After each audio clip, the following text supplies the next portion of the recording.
دیکھو ماشاءاللہ آج آپ کے ہاں قرآن ختم ہوا.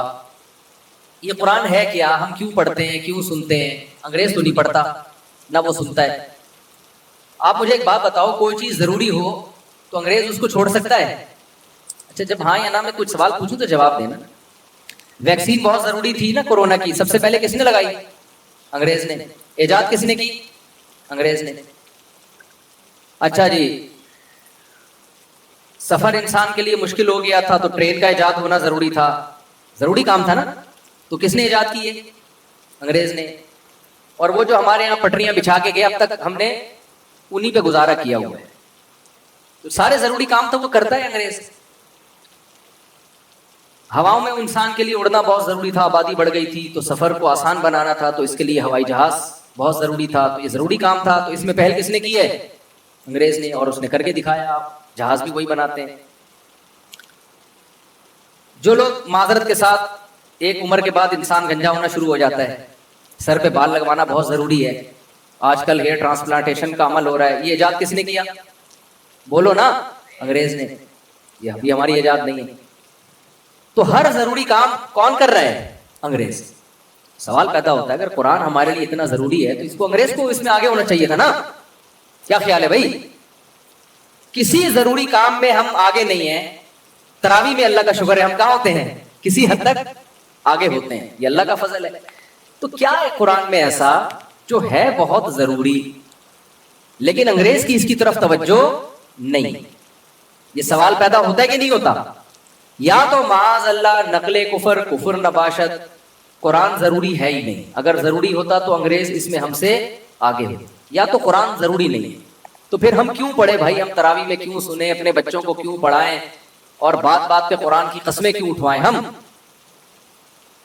یا قرآن ضروری ہے تو کیوں ضروری ہے؟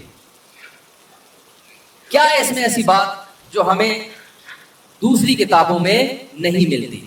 تو آج میں تھوڑا سا اس پہ روشنی ڈالوں گا کہ میرے اور آپ کے لیے قرآن پڑھنا، سمجھنا اور اس پر عمل کرنا کیوں ضروری ہے. سمجھتے ہو کہ نہیں سمجھتے بھائی؟ بات اصل میں یہ ہے، دیکھو انگریز ہے کافر. پٹھان لوگ کہتے ہیں کافر کا بچہ. کسی کو طنز کرنا ہوتا ہے نا، کیا کہتے ہیں؟ کافر کا بچہ. تو وہ غیر مسلم ہے. وہ کہتا ہے جو کچھ ہے یہ دنیا ہے. جو کچھ ہے وہ کیا ہے؟ وہ کہتا ہے موت کے بعد زندگی نہیں ہے. ہم مر کے مٹی ہو کے، سینٹنس مکمل کر لیا کریں نا، ہم مر کے مٹی ہو کے ختم ہو جاتے ہیں. لہذا جب دنیا ہی سب کچھ ہے تو اس میں جتنا آگے جا سکتے ہو آگے جاؤ. جو اس دنیا میں آگے نہیں بڑھا وہ ہے ناکام. وہ کیا کہلائے گا؟ ناکام. سکسیس کی ڈیفینیشن انگریز کے نزدیک یہ ہے، آپ کی صحت اچھی ہو، آپ کی جیب میں پیسے ہوں، آپ کی عزت ہو. یہ تین چیزیں جس میں پائی جائیں گی وہ ایک سکسیسفل انسان بولو کہلائے. قرآن کہتا ہے یہ ڈیفینیشن غلط ہے. سکسیس ہونے کی یہ ڈیفینیشن کیا ہے؟ بولو نا. غلط. قرآن نہیں مانتا اس کو. قرآن کہتا ہے قارون کے پاس پیسہ بل گیٹ سے بھی زیادہ تھا. قارون کی صحت اتنی اچھی تھی آج کل اتنی ہو نہیں سکتی، اور اس کی عزت بھی اتنی تھی کہ جب وہ جاہو جلال کے ساتھ نکلا کرتا تھا نا اپنی سواریوں کو پروٹوکول کے ساتھ، تو لوگ اسے دیکھ کے کہتے تھے یا لیت لنا مثل ما اوتی قارون، کاش ہمیں وہ کچھ ملتا جو کس کو ملا ہے؟ قارون. جو غریب لوگ تھے نا، ہم جیسے، یعنی ہم جیسے سے مراد ہم پاکستانیوں جیسے بے روزگار جو پیٹرول کے ترسے میں اور پتہ نہیں کیا کیا چیزیں ابھی مہنگی ہونے والی ہیں. یعنی مہنگائی میں چینی شارٹ ہوتی ہے، پیٹرول شارٹ ہوتا ہے، اب بیویاں بھی شارٹ ہونے لگی ہیں. میرے پاس آتے ہیں نا کیس میں بے روزگار ہو گیا تو بیگم نے کورٹ سے کھلا لے کے چلی گئی. میں نے کہا لے بھائی، بے روزگاری میں ایک پیٹرول شارٹ ہونے کا غم تھا، چینی شارٹ ہونے کا غم تھا، آٹا شارٹ ہو رہا تھا، اب بیویاں بھی کیا ہو رہی ہیں؟ کیونکہ بے روزگار آدمی کے ساتھ اس کی بیوی بھی نہیں رہتی، کہتی کورٹ سے کھلا لو نکلو پتلی گلی سے، اللہ سوائے اس محلے کی خواتین کے، یا جو میرا بیان سن رہی ہیں ان کے علاوہ کی بات کر رہا ہوں. تو اب مسئلہ یہ ہے کہ اللہ کہتے ہیں کہ قارون کے پاس تو سب کچھ بہت زیادہ تھا، لیکن کیا قارون کامیاب تھا اللہ کی نظر میں؟ بولو نا. نہیں تھا. ہمارے نبی صلی اللہ علیہ وسلم محمد صلی اللہ علیہ وسلم کے پاس دنیا کا کچھ بھی نہیں تھا. 40 دن گھر میں آپ کے چولہا نہیں جلا. آپ سمجھتے ہو شاید گیس کا انتظام نہیں تھا, یہ لکڑیوں کا انتظام نہیں تھا اس لیے چولہا نہیں جلا. بات اصل میں ہے کہ جلانے کے لیے جو کھانا ہوتا ہے نا, جو پکایا جاتا ہے, وہ کھانے کا انتظام نہیں تھا. چولہا بھی تھا, لکڑیاں بھی تھیں, پکائے کیا اس پہ؟ کھجوروں پہ گزارا ہو رہا تھا. سمجھ رہے ہیں کس پہ گزارا ہو رہا تھا؟ کھجوروں پہ. لیکن دنیا کے سب سے کامیاب انسان کون تھے؟ قرآن کہتا ہے محمد صلی اللہ علیہ وسلم تھے. اس سے ہمیں پتہ چلتا ہے شاید قرآن یہ کہنا چاہ رہا ہے کہ غریب کامیاب ہوتے ہیں. شاید قرآن نے یہ کہا کہ بھئی قارون کے پاس پیسہ تھا, ناکام. محمد صلی اللہ علیہ وسلم اور موسیٰ علیہ السلام کے پاس پیسہ نہیں تھا, اس لیے وہ کیا تھے؟ کامیاب. تو اس سے تو یہ لگتا ہے کہ شاید قرآن یہ کہہ رہا ہے کہ پیسے مت کماؤ. تو جتنے یہاں پروجیکٹ دی کمفرٹ میں چل رہے ہیں سارے بند ہو جانے چاہیے نا. کیا خیال ہے بھائی؟ لیکن نہیں, ہم قرآن پڑھتے ہیں تو قرآن نے کہا نہیں نہیں, سلیمان علیہ السلام کے پاس تو قارون سے بھی زیادہ پیسہ تھا, مگر وہ کیا تھے؟ بولے نا یار آپ لوگ, میں تھوڑی دیر بات کروں گا, میں چاہتا ہوں آپ میرے ساتھ شریک ہوں. یہ ہماری نا آپس میں بات چیت ہو رہی ہے, بیان نہیں ہو رہی. تو قارون کے پاس پیسہ تھا, ناکام. موسیٰ علیہ السلام اور محمد صلی اللہ علیہ وسلم غربت تھی, مگر کیا تھے؟ کامیاب.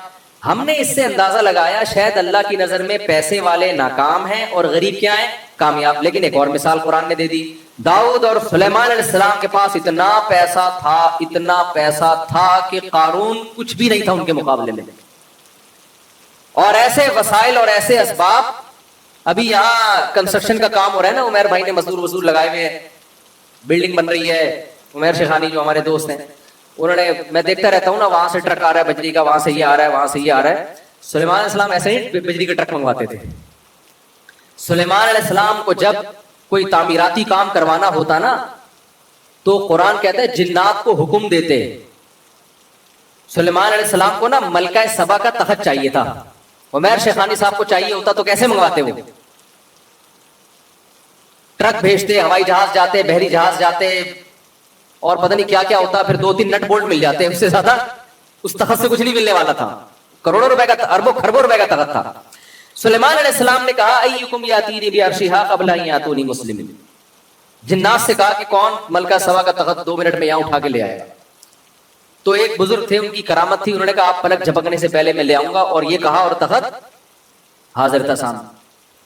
ہر چیز سلیمان علیہ السلام کو اللہ نے دی.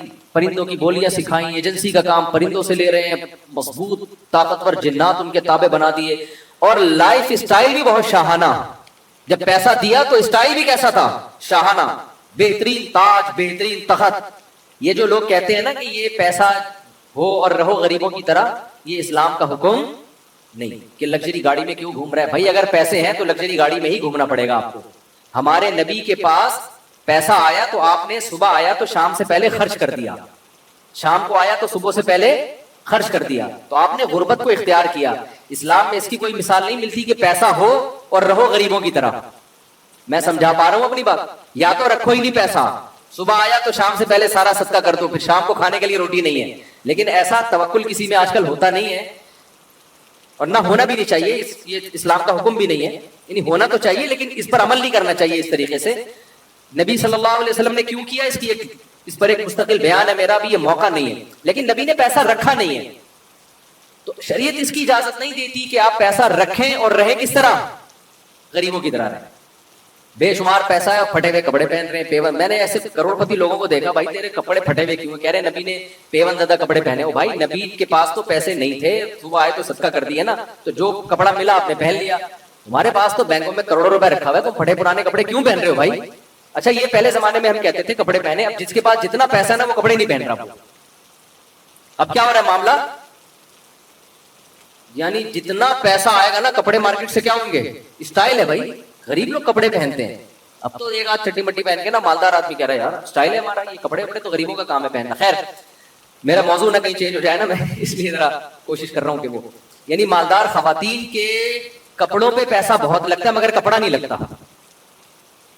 مالدار خواتین جو ہے نا, آپ ذرا پوش علاقے میں چلے جائیں تو مالدار اور ماڈرن جو بڑے گھروں کی خواتین ہیں ان کے کپڑوں پہ پیسہ دبا کے لگے گا, مگر کپڑوں پہ کپڑا نہیں لگے گا, کپڑا نہیں ہوگا اس میں, مگر جتنا ہوگا اس پہ پیسہ بہت لگے گا. خیر تو میں یہ کر رہا تھا کہ ہم سلیمان علیہ السلام کا جب لائف اسٹائل دیکھتے ہیں تو بڑا شاہانہ لائف اسٹائل ہے بھائی، اور بات جب کر رہے ہیں نا ملکہ سبا سے جس کو اللہ نے اتنا بڑا تخت دیا، تو بات بھی ایسے کر رہے ہیں کہ جو ایک شاہانہ اسٹائل ہوتا ہے. ملکہ سبا کو پیغام بھیجا کہ انسان کی بچی بن کے چلی آ، ایک ریاست ہے وہ، ایسے جیسے آج امریکہ بات کرتا ہے. جنرل مشرف کو فون کیا تھا اور جنرل مشرف نے فوراً اڈے حوالے کر دیے نا. اسٹائل ہے نا امریکہ کا. کوئی غریب ملک اس اسٹائل میں بات کر سکتا ہے؟ نہیں کر سکتا. پیسہ ہوتا ہے، دولت ہوتی ہے تو اسٹائل چینج ہو جاتا ہے. تو امریکہ کا اسٹائل چینج تھا. اس نے کہا بھائی یہ جنرل مشرف سے کہا ورلڈ ٹریڈ سینٹر تباہ ہو گیا، کائنڈلی آپ اپنے اڈے دے دیں ہمیں.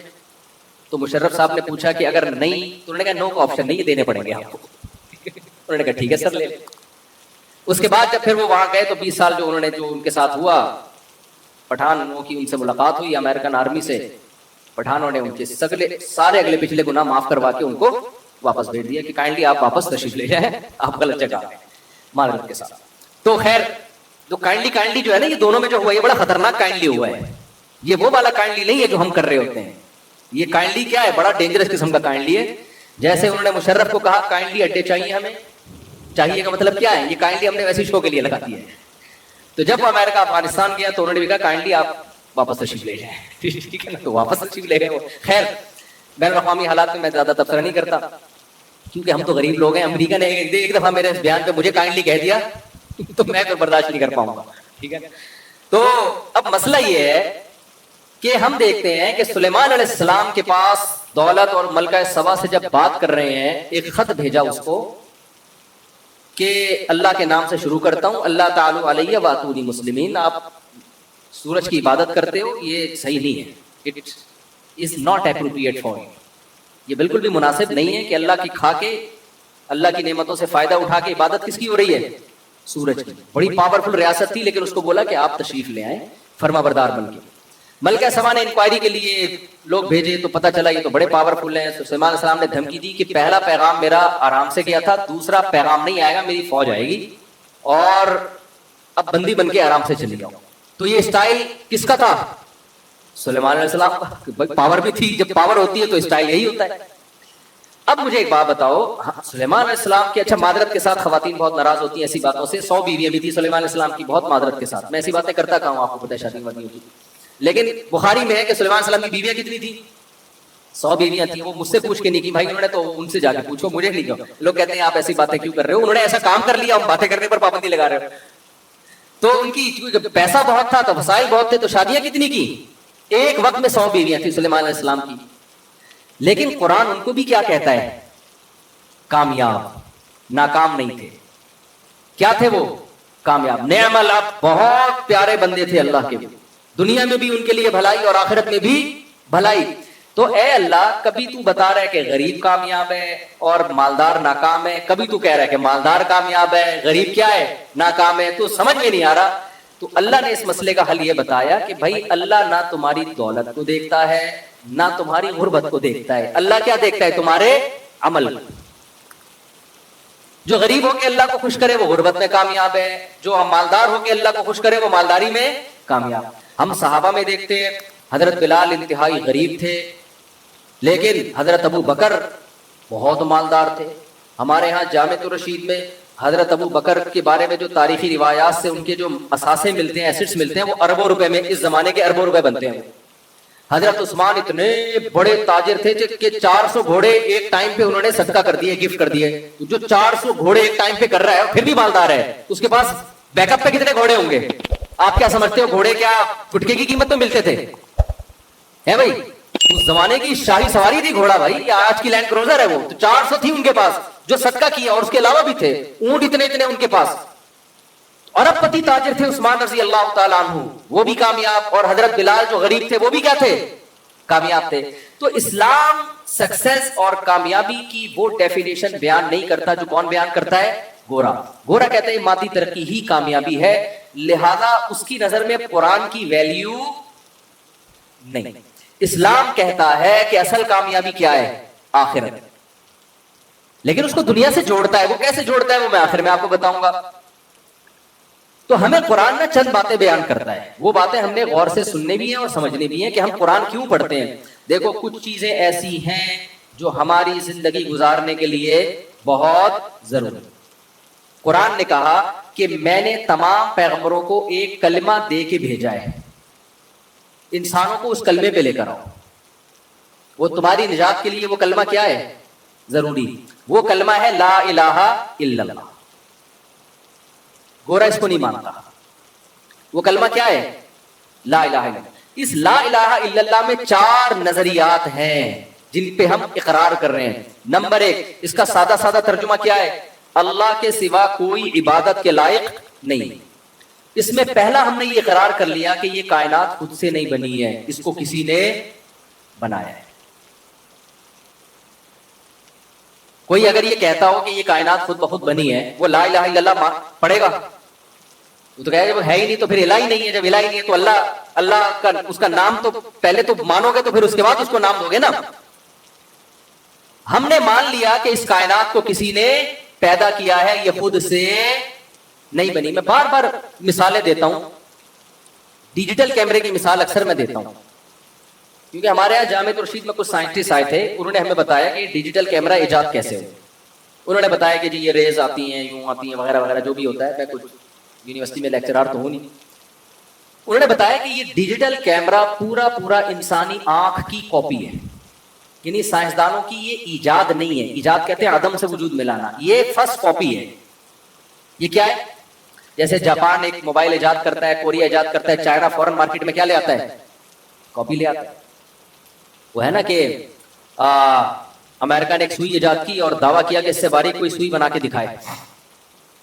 جاپان نے کہا ایسی کی تیسی, یار تم ٹیکنالوجی میں ہمیں چیلنج کر رہے, تم بول رہے اس سے باریک سوئی. جاپان نے اس میں سوراخ کر کے دکھا دیا. اس سے باریک تو دور کی بات, اسی میں سوراخ کر کے دکھا دیا. امریکہ حیران ہے, یار تو ہم سے بھی بڑے فنٹر نکلے. پاکستانی آپ کو پتا ہے کسی سے پیچھے نہیں رہے. پاکستانی نے چیلنج قبول کیا, اس پہ میڈ ان پاکستان لکھ کے دکھا دیا. یعنی اتنی باریک سوئی پہ لکھ کے دکھا دیا. یار لکھا کیا ہے؟ Made in Pakistan. تو اب آپ مجھے بتاؤ, اوریجنل بنانا مشکل ہے, یہ کاپی اوریجنل مشکل ہے. کاپی اوریجنل جیسی نہیں ہوتی. اوریجنل جب موبائل بنا تھا تو لاکھوں کروڑوں سال بعد جا کے بنا ہے نا. آدم علیہ السلام تو پتہ نہیں کب سے آئے ہوئے تھے. ترقی کرتے کرتے کرتے کرتے کرتے کرتے ایک سائنسدان مرا, اس نے اپنی نالج آگے پارسل کی, اس نے پھر آگے پارسل کی, تھوڑی سی مزید ترقی ہوتے ہوتے ہوتے ہوتے بندر کی دم غائب ہو رہی ہے ڈارون کے مطابق, اور ہماری ترقی انتہا کو پہنچ رہی ہے. تو بندر کی کوئی دم غائب نہیں ہوئی ہے, یہ میں بتا دوں آپ کو. بندر جیسا کروڑوں سال پہلے تھا آج بھی ویسا ہی ہے, اور انسان جیسا لاکھوں سال پہلے تھا آج بھی ویسا ہی. میں سائنسدانوں سے کہتا ہوں اگر ہم بندر تھے, دم کہاں ہے ہماری؟ یا تو ہمیں دم چاہیے یا دم کے پیسے چاہیے. صحیح بات ہے نا, کیا بات, پورا پارٹی آپ نے غائب کر دیا ہمارا یار. تو نہ دم دے رہے ہو نہ دم کے پیسے دے رہے ہو. تو خیر میں یہ آپ سے عرض کر رہا تھا, میری اسپیڈ تھوڑی تیز ہے تاکہ جلدی بیان ختم ہو جائے. تو میں یہ عرض کر رہا تھا آپ سے کہ دیکھو یہ جو ڈیجیٹل کیمرہ ہے یہ انسانی آنکھ کی کاپی ہے. یہ میں اپنی طرف سے نہیں کہہ رہا, میں نے سائنسدانوں سے سنا ہے, جو یہی کے سائنسدان ہیں لیکن انہی کو پڑھا ہوا ہے انہوں نے. اب آپ مجھے بتاؤ, یہ جو کاپی والا ڈیجیٹل کیمرہ ہے جس سے یہ ویڈیو ریکارڈ ہو رہی ہے, آپ اپنے پروفیسر صاحب سے, لیکچرار سے پوچھیں یا سائنسدان سے پوچھیں یہ کیسے بنا. وہ کہ کھربوں سال میں گلاسز یوں ہوتے ہوتے جل بن کے ایک ایسی مشین اتفاق سے وجود میں آ گئی, پھر کروڑوں سال میں اس کی فنیشنگ ہوتے ہوتے یہ بن گیا. مان لو گے آپ؟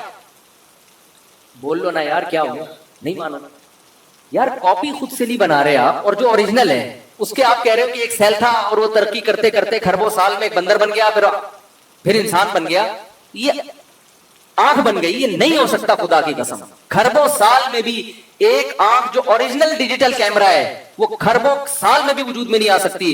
ڈیجیٹل کیمرہ خود نہیں دیکھتا, ہمیں دکھاتا ہے, جبکہ ہماری جو آنکھ کا کیمرہ یہ خود دیکھتا ہے. یہ دماغ سے اس کا لنک ہے, یہ سمجھتا بھی ہے کہ میں کیا دیکھ رہا ہوں. یہ ناممکن ہے کہ اربوں سال میں وجود میں آ کے یہاں کھوپڑی میں ایڈجسٹ ہو جائے. اور ڈیجیٹل کیمرہ ایک ہوتا ہے, 2 کیمروں کو ایڈجسٹ کرنا بڑا مشکل کام ہوتا ہے. ہماری کھوپڑی میں ایک کیمرہ نہیں ہے, کتنے کیمرے ہیں؟ 2. اور ایسے ایڈجسٹ ہوئے نا ماں کے پیٹ میں کہ ذرا سی ان کی سیٹنگ آؤٹ ہو تو 2 کے 3 اور 3 کے 4 نظر آنا شروع ہو جاتے ہیں. کون تھا ماں کے پیٹ میں کہ ماں روٹی کھا رہی ہے, گوشت کھا رہی ہے؟ کون ہے ماں کے پیٹ میں جو بچے کی آنکھیں بنا رہا ہے اور ورنیل کیلیپر کے ذریعے اس کو جناب اس کی پتلیوں کو ایڈجسٹ کر رہا ہے؟ کون تھا ماں کے پیٹ میں؟ خدا کی قسم یہ خود بخود نہیں ہو سکتا. تو ہم کلمے میں اقرار کرتے ہیں یہ کائنات بنی نہیں ہے بلکہ اس کو بنایا گیا ہے، یہ بنایا گیا ہے۔ دوسری بات ہم نے کلمے میں اقرار کیا، یہ کلمہ جو ہے نا حدیث میں آتا ہے سب سے افضل ذکر لا الہ الا اللہ ہے، اس کی وجہ ہے کہ اس میں بہت سارے نظریوں پہ تلواریں چل رہی ہیں۔ دوسرا ہم اس میں اعتراف کرتے ہیں کہ جس نے بنایا ہے وہ ایک ہے، جس نے بنایا وہ کتنے ہیں؟ ایک، وہ ایک سے زیادہ۔ اس میں ان لوگوں کی نفی ہو گئی جو خدا کو تو مانتے ہیں لیکن بے شمار خدا ہیں، اتنے بت ہیں۔